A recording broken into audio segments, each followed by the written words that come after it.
Did you know you could use AI to make a full anime from start to finish?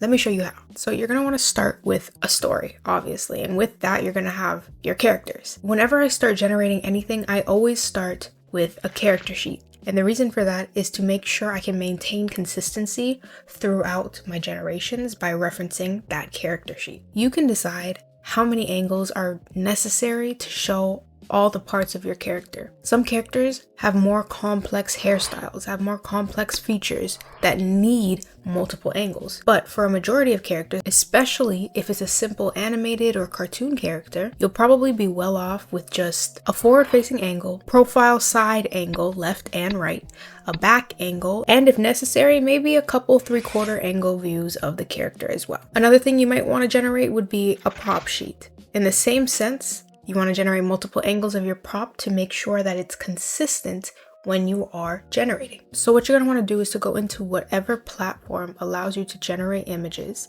and you're going to select either Nano Banana or GPT Image 2. So we're going to go in and I'm going to use a picture of me in here, and we're going to type full body anime character design of reference image in A pose, forward facing, neutral expression, large expressive anime eyes. Then we can add a few extra buzzwords here just to make sure the model understands exactly what we're looking for. Okay, and then we generate. Let's take a look at the results that we got from those generations. So as we can see, Nano Banana and GPT Image 2 did pretty good generations based on the image I gave them, and it was kind of a generic prompt, right? I didn't go into too much detail about how I want specifically the eye to look. In the reference image, there was no pants, there was no shoes, I didn't mention it in the prompt, so I left that all up to the AI to decide. So based on the reference image, both look very much like an anime character, but if I'm gonna choose one of these to use, personally I like the outfit better in the GPT Image 2 one, so I think I'll go with that one. What I have noticed is that when you create an anime character, a realistic character, any type of character, unless you're going to put multiple things on one page, which will balance the proportions out, if I generate a singular character, the issue I always face is compression. This character, it looks compressed. In comparison, if you take a look at the 9x16 ones, this looks like a full character, proper body proportions, whereas this one always looks more compressed. So I would say to keep in mind when you are doing a character sheet, if you're going to generate each shot one by one, I would suggest that you make sure you are generating on 9x16 and not 16:9. The way I like to start is by generating a singular front-facing image of my character. And once I have that front-facing image, now what I like to do is to take that and make multiple images. And there's two ways you can go about it. Number one, take your reference image, put it into Claude, and then you can ask Claude to write you a prompt to create a full character sheet of your character. You can also ask Claude to emphasize certain aspects like shoes, like clothing. Maybe you want an expression sheet as well. You can do all of that. Just put your image into Claude and ask it to do it for you. So when we do that, we're going to put it into our image generator and we're going to hit generate. So this is method one. You can just create a whole character sheet from one prompt on one 16:9 image. And then you can use that as the reference for your character. When I'm generating, I like more control in what I'm doing, so I usually don't use this approach. What I usually do is I generate each of the angles myself. So that's going to be method two. So you generate each angle one at a time. If you do that, you're able to control it a lot more because you can say what you want this angle to look like. Maybe this side has something different from the other side. Maybe there's a beauty mark on one side of the face. That's why I like to do it this way. But either way works, and you can definitely prompt it. But for my workflow, I find it's better to control it one at a time so that I feel satisfied with the result that I'm getting. After you specifically generate all the angles that you want of your character, you take those and then you composite it onto a 16:9 image. Do it in Photoshop. You can actually do it even in CapCut, and that will be your character reference sheet. So if you do want to generate different angles, all you have to do is take your character, put it into your image generator, use Nano Banana or GPT Image 2, and then you can use this prompt. Make anime character from reference image 1 to angle, framing, and extra details. So you can replace the bracket that says angle with any one of these angles, or if you have a separate creative angle, you could also do that. You could also put in a reference image of an angle that you want and reference that angle in the prompt instead. Then you can replace the framing bracket with any one of these, where you can have a more close-up body shot,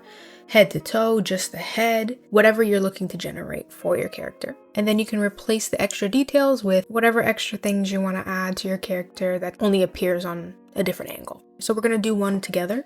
I'm going to take my character, put it into my image generator, and I'm going to type make anime character from image 1, left profile facing, upper body, waist up, close up, face portrait. And these are the results. Now it's up to you how you want your art style to look. We didn't overly direct how we want the art style to look. We kind of left that up to the model to choose. Now, when I spoke about extra details, what we could do, for example, is have a wound on the cheek. So let's type that in. Make anime character from reference image 1, left profile facing, upper body, waist up, close up, face portrait, with a diagonal wound along her cheek. And just to touch a little bit on the prop sheet, it's the exact same thing. You can start by generating an image, or if you don't even have an idea of how you want your prop to look, go into Claude. Ask Claude to write a prompt to generate a prop sheet of this item. And you can specify it, or you can put a reference image in that you already generated, and then you can get a prop sheet. If you want more control, because the more control you can get, the better you can tell your story, you can once again generate each angle on your own and use that as your prop reference sheet. By the way, for all of these images and prompts, I'm going to have a link in the description where you're going to be able to go and check out everything that I used, exactly how I prompted, some notes that I have as well, because it'd be too much to fit in this video. I decided to just put it all in one place, so you can definitely go and check that out. So let's move on to video generation. The model that we're going to be using is going to be Seedance 2.0. It's by far the best model to use when you want to do any type of anime video generation. We're going to go through this fairly quickly. Again, if you want more detail, check out the link in the description. All of it will be there for you. And if you have any questions, feel free to leave them down below. So let's go into this first example here. This is the first image that we use as our input for this scene. I put in a prompt, and this was the output video.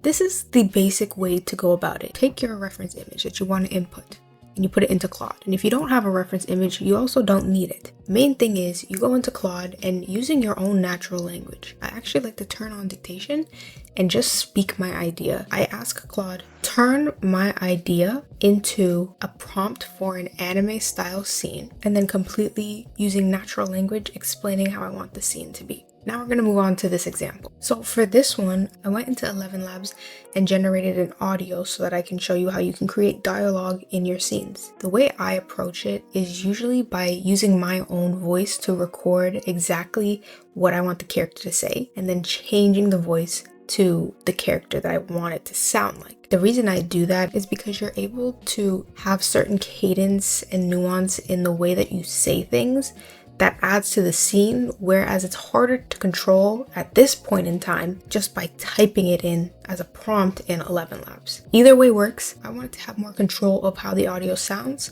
but it works no matter how you want to do it. You could have even just typed the sentence in the prompt itself, and Seedance could have handled the voice on its own. But when talking about more control in how you want your generation to be, that's how I go about making my generation as controllable as possible. Sometimes when generating, an issue I run into is instead of creating a video that looks like an anime or an actual recorded video, I get an output that kind of just looks like a static image that motion has been applied to. So let me show you what I mean by kind of a static picture with motion. You will never beat me.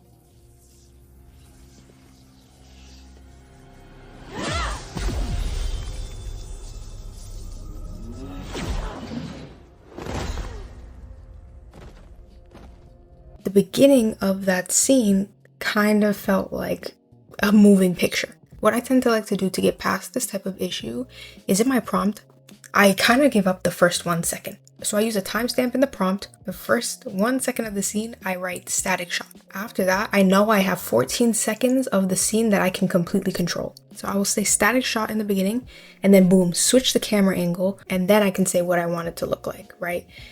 This can be avoided if you have a good input image, but sometimes I don't want it to be the exact image of where I want the scene to start, because we need the whole context of the scene, and that's why I like to do it that way. But you could also just come in with a better input image and have different images so that we have context of the scene. Also, just to touch on with this scene, actually, one big thing I've been loving doing in my prompts is including some type of a speed ramp. I like to do this because when you have a scene happening and you have some type of emotion that's important, you want the emotion to show, just to emphasize it that much more. Let's move on to this one. What I wanted to do is let the AI generate the context based on the prompt. The only references that I had for this scene was number 1, the reference image of my character, and number 2, I had 2 audio references. So let's watch this first video. You will never beat me.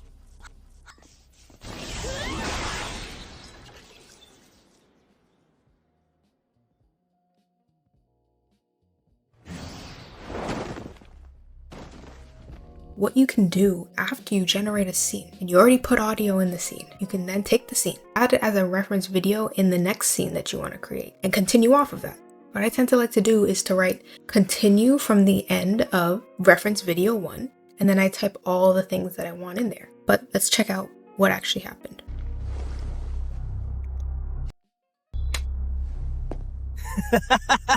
You think it's that easy to defeat me? But how? It's interesting what happened here. When I prompted this, I didn't originally have the laugh in the audio. So I said the character laughs and then says the speech. What's interesting is that the model took the context of the audio clip that goes with the male character's speech and made the way that he laughs sound and merge into the way that his actual voice is meant to sound based on the reference audio. Now I want to talk about this really cool method that you could also do to make anime in a different way. So the way that this process works is you can take your character, you can take a starting image, whatever you want to do, take it, put it into Claude, and you're going to ask Claude to create 4-panel, 8-panel, 16-panel, a sequence of panels of whatever story you want to be told. I took an image of my character and put it into Claude. I asked Claude, create an 8-panel storyboard of my character doing whatever action. Claude will take what you're saying and translate it so then you can take it and generate the image. This trick specifically, use GPT image 2. We take the storyboard, put it into Claude, and we ask Claude to write a prompt for Seedance 2.0 to follow the storyboard, put it into Seedance 2.0. So let's take a look at what we got.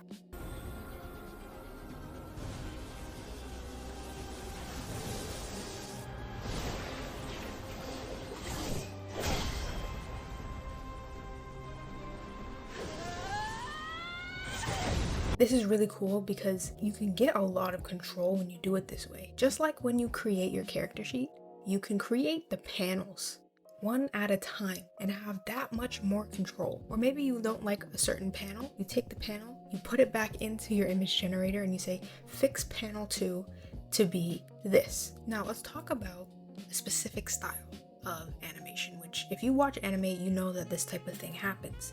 So it's called super deformation, where a character in the full original design of the character quickly deforms. This is important because it's a part of anime, right? Like you might want to include this in your scenes. Originally, this type of thing happened because there's tight deadlines, right? When it comes to manga and also for anime, and it's quicker to draw the chibi version of your character than the full-fledged design of your character, right? And for comedic effect, or just to add emphasis on another emotion in the scene. So for this one, I wanted a character to get embarrassed and change into the chibi form, basically, right? That was the idea.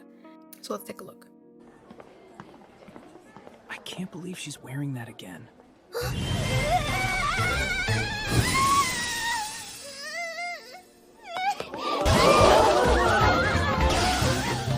I think it captured the style pretty well. The more effort and time you're gonna put into it, the better it's gonna turn out. So that's how you can use AI to create any type of anime that you're looking to create right now. I'd love to see your guys' creations. Please tag me in them on IG. I would love to see them. Other than that, that's pretty much all I have for this video. If you guys have any other tips and tricks for anime, I would really love to hear them. So write them in the comments below. I'll definitely be reading them and replying back to you. With all that being said, see you in the next one.